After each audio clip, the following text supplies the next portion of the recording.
Bem, então, o projeto da reforma administrativa apresentado ontem pelo governador Wellington Dias, até ontem cercado de muito sigilo, o governador preferiu discutir internamente para agora apresentar uma proposta real aos parlamentares. Aqui ao nosso lado, o secretário de governo Merlong Solano vai conversar a respeito deste projeto e do trâmite a partir de agora. Bom, secretário Merlong Solano, boa tarde, seja bem-vindo aqui ao Jornal do Piauí. Primeiro, explicar como é que serão esses projetos, esses projetos de emenda constitucional, que será um, né, apenas, e outros 5 projetos. Por que é necessário transformar isso em lei e em alteração da Constituição? Boa tarde, Joelson. Boa tarde, Erivaldo. Boa tarde. A alteração no constitucional diz respeito a um ponto específico, a criação de uma corregedoria, né, carregada de acompanhar e levar os pareceres para o governador em relação aos processos administrativos disciplinares, porque pela Constituição atual, apenas a PGE tem essa atribuição. Certo. O governador quer fortalecer essa ação. Quer fortalecer uma ação de avaliação do desempenho do servidor público. E quer a participação, além da PGE, da CGE e da SEAD. E apenas para que aconteça isso é necessário que haja uma alteração na Constituição. Em outras palavras, o governador quer acompanhar de perto processos que tratam de desempenho, de disciplina de servidores públicos em geral. É porque hoje está um sistema em que apenas os gestores, de fato, é que têm atribuições. E há uma certa impressão do governador de que está meio frouxa a situação. Então, seria uma estrutura vinculada ao Palácio do Governo, ao Palácio Carnage. Estimulando os gestores a cobrarem desempenho, resultado, o cumprimento da lei. Servidor que cumpre suas obrigações não tem nada a temer. Não tem nada a temer. Isso já dentro do princípio da eficiência. Da eficiência. Porque, embora a gente esteja valorizando mais as medidas que reduzem despesa, porque o momento exige isso, como extinção de órgãos, demissão de cerca de 1.200 terceirizados, não são 2.000, como falou o deputado. 1.200, é isso? Cerca de 1.200, 25%, nós temos cerca de 5.000, dá aproximadamente 1.200. 2.300 que fecha com cargos comissionados. Incluindo DAIs, cargos comissionados, extinção de órgãos. Embora essas medidas chamem mais atenção pelo seu impacto, a reforma também tem um viés da busca da melhoria da ação do Estado. Pela linha da modernização, absorvendo mais tecnologias, já está o Piauí conectado em andamento, levando tecnologia de banda larga para todo o Estado. Ele permite que o Estado adote procedimentos como o Sistema Eletrônico Informatizado, que a SEAD já está implementando para reduzir o uso de papel e agilizar os processos. Um processo poderá ser trabalhado ao mesmo tempo na PGE, na SEMAR, no órgão FIM, que tem aquele projeto dependendo de uma licença, dependendo de um parecer, portanto, reduzindo o tempo e aumentando a eficiência do Estado. Ideias como o táxi Gov, usar o aplicativo, porque no sistema atual você fica dependendo da alocação de veículos ou do carro próprio. O carro próprio é de todas a pior alternativa. Quando o carro bate, o Estado fica sem aquele serviço durante 1 mês, 2, 3, 6. A locação é uma alternativa razoável, quando bem gerida, é boa, mas muitas vezes você tem o carro alugado o mês todo e você só precisa dele. Acabou aquele tempo do governo ter carros em uma oficina para cuidar dos carros. Pronto, isso aí não funciona. E o táxi Gov permite combinar a alocação com o uso pontual de um veículo. Você está precisando de um veículo para ir lá na Secretaria da Fazenda, resolver um assunto, mas não precisa passar o dia todo lá. Então, combinar a alocação. Então, a reforma tem esses dois lados, modernização e redução de despesas. Não há como fugir da questão da redução de despesas. Dentro dessa ideia de redução de despesas, a corregedoria vai ajudar de que jeito? Esse controle mais próximo? Na verdade, a corregedoria, Joelson, ajuda mais no aspecto da busca da melhoria da eficiência. Certo. O gestor público, a folha de pagamento do Estado é a principal despesa. Correto. Combinada com a déficit da Previdência, constitui o grande gargalo financeiro do Estado do Piauí e dos demais estados. E o que é pior nesse aspecto, ela vem crescendo acima da inflação e acima da receita corrente líquida. O secretário Rafael mostrou os números, muita clareza, junto com o secretário Ricardo Pontes. Se a folha tivesse crescido de 2011 para cá, apenas no ritmo da inflação, ela seria mais de R$1 bilhão menor por ano.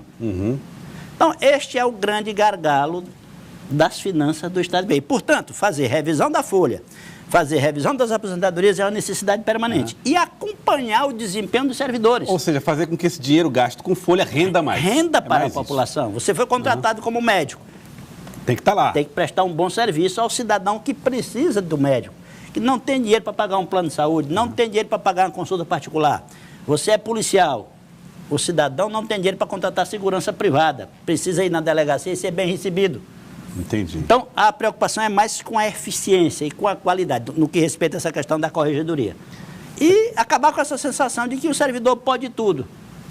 O servidor bom, o servidor ruim, os dois tratados da mesma maneira. O servidor bom até se desestimula. Olha, pois esse cara aqui faz o que quer e não acontece nada com ele. E eu estou aqui trabalhando, me dedicando, não sou nem promovido às vezes. Nesse momento, inclusive, não vai poder ter promoção. Nós estamos no limite da lei de responsabilidade fiscal. Então, a história da corregedoria, o objetivo é mais incentivar o bom servidor a querer melhorar ainda mais o seu serviço. E criar a sensação de que o mau servidor poderá sofrer alguma penalidade. Secretário, há cortes, fusões de instituições, mas também a criação de órgãos, como, por exemplo, a divisão da SDR em agricultura familiar e também agronegócio. Isso não dificulta também a ação administrativa? É aquela história da exceção à regra, né? Predominam os cortes, cerca de 19 órgãos extintos ou fundidos, a redução de pessoal, a redução do gasto com custeio, para economizar cerca de 300 milhões, como disse o governador. Mas no caso da área rural, a avaliação que o governador faz é que são duas realidades muito, muito distantes. A agricultura familiar precisando de uma atenção muito mais próxima, precisando de assistência técnica, precisando, enfim, de incentivo. A agricultura empresarial precisa mais que o Estado não lhe atrapalhe. Precisa mais de infraestrutura, uma ponte, uma estrada, uma rede de energia elétrica que está faltando naquela região, uma legislação fiscal adequada. Então, é outra necessidade, é outro tipo de necessidade. Por isso, o governador, neste caso, contrariando o espírito geral da reforma, entendeu a necessidade de recriar a Secretaria do Agronegócio. Vamos falar um pouquinho a respeito da situação dos terceirizados. O objetivo do governo, segundo o senhor, é reduzir 1.200 contratos de terceirizados. E aqui nós temos, inclusive, muitas mensagens de telespectadores pelo 99040322.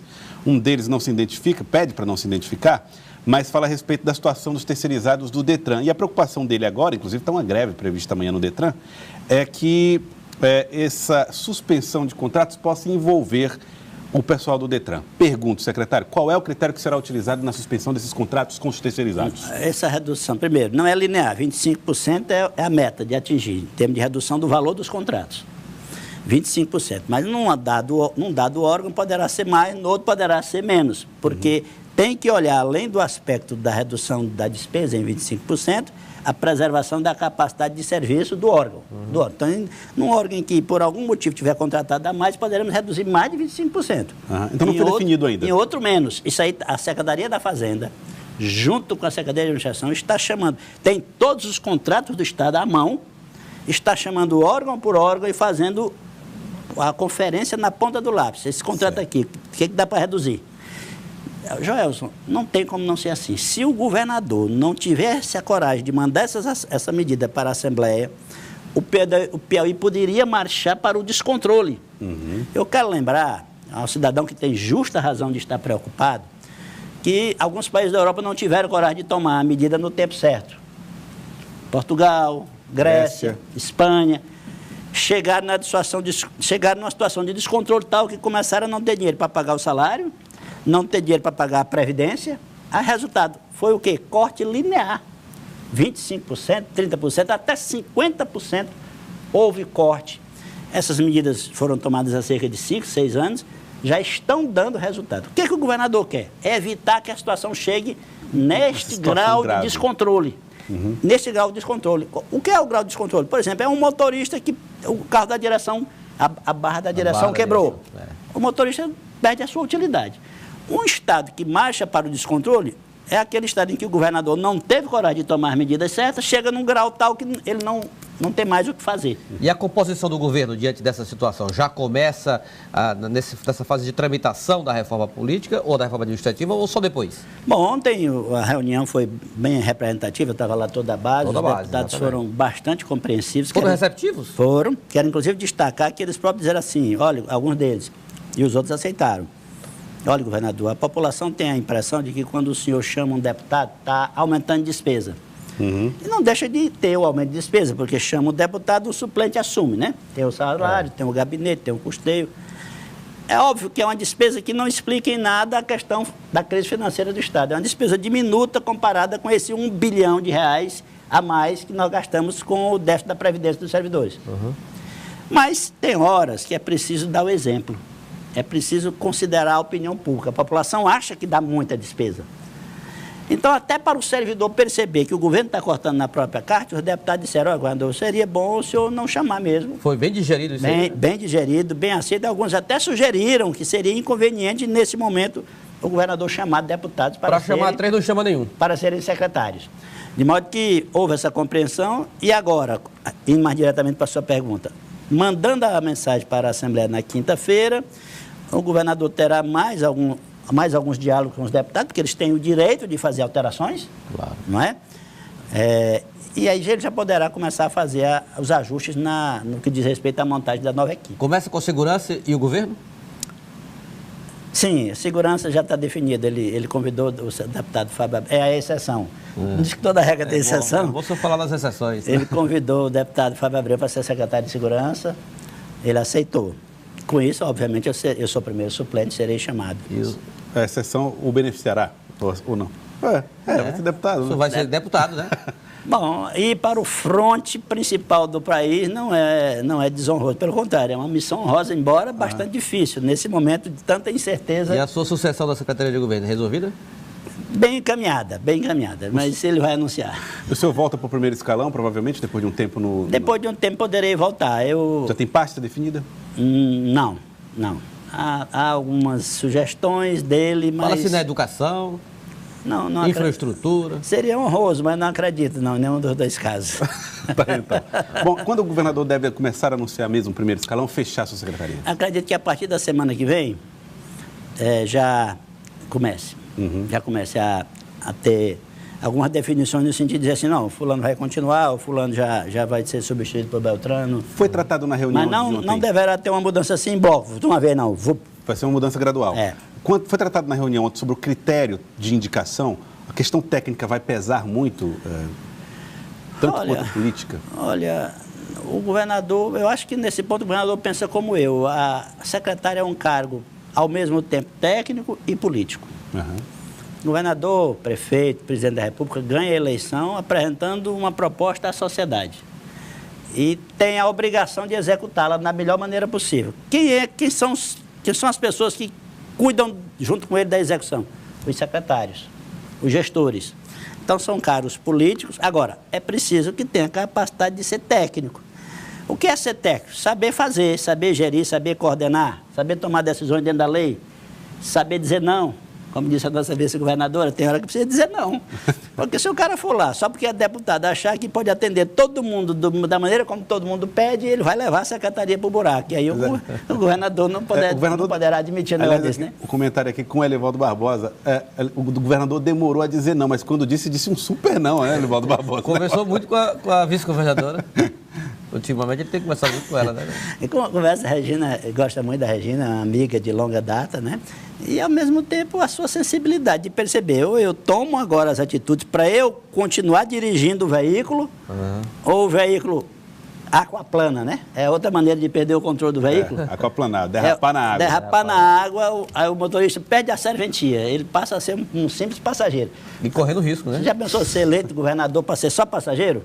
Para não organizar, para não procurar atingir os objetivos? O governador não desiste dos seus objetivos. Veja só, hoje mesmo ele estava assinando o contrato da PPP do Verdão. Do Verdão. Agora comenta-se também, olha, ele está no 4º mandato, toma essas medidas agora. Por que não tomou antes? Olha, a questão do investimento, o Estado existe para fazer investimento. Quando nós fizemos aquela reforma do ajuste fiscal em 2017, diferentemente do governo federal, Nós tiramos do teto de gasto o investimento. O governo federal fez o contrário da gente. Botou o investimento no teto do gasto público, só tirou as finanças. Só tirou o pagamento dos juros aos banqueiros. Resultado, o governo federal hoje não tem... É outro motivo que leva à reforma. O governo federal, nem que queira, hoje não tem dinheiro para ajudar estado nenhum. Porque o teto do gasto só liberou do teto os bancos. Não liberou o pessoal, não liberou custeio, não liberou investimento. Está tudo congelado. Está tudo congelado. O governo federal não tem dinheiro para investir. De modo que o governador percebe que é preciso investir. Os órgãos públicos, Elivaldo, têm uma tradicional dificuldade de fazer investimentos. O governador sempre teve essa noção. Bom, eu estou conseguindo aumentar a arrecadação própria, como de fato conseguiu. A economia do Brasil está crescendo, como cresceu ao longo do governo Lula e do primeiro governo Dilma. Eu preciso ter mais gente cuidando de fazer investimento. Os órgãos públicos muitas vezes até devolvem dinheiro por falta de pessoal, por falta de capacidade técnica e gerencial, muitas vezes, de fazer os investimentos na forma que a lei exige. De modo que foi isso, Elivaldo. Agora não, agora está na hora de cortar mesmo, não tem jeito. É o momento. É o momento. Secretário, queria agradecê-lo pela presença aqui conosco, secretário de Governo Merlong Solano, muito obrigado pela participação aqui no Jornal do Piauí. Obrigado a vocês.